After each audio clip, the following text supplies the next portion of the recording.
3.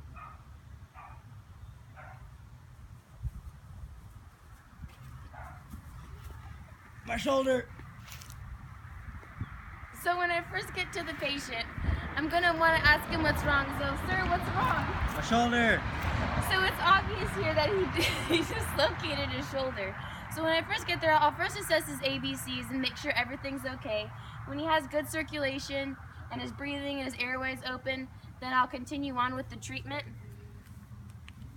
First, I'll feel his distal pulse, and if he still has a distal pulse, and then I'll ask him if he can feel the sensation. Do you feel me feeling your hand? I do. He feels me feeling his hands. I'll check his cap refill. Everything looks good there. Can you grab me? Can you grab? And his motor skills still work. The hospital, it takes more than 2 hours to get to the hospital, so I'll start to assess him here. There's a clear deformity of his shoulder. It doesn't look the right way. You don't. Let's see. It's all messed up. I'll assess the rest of him. There's no other trauma to him, just his dislocated shoulder.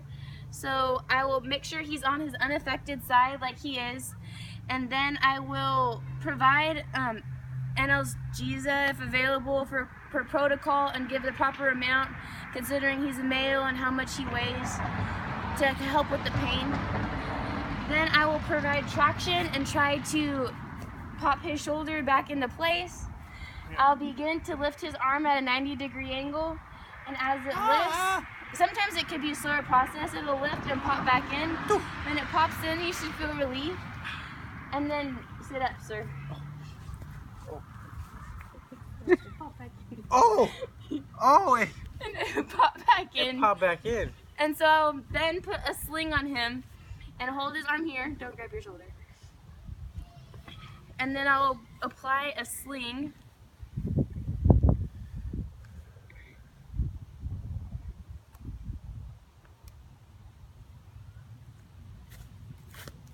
So apply that.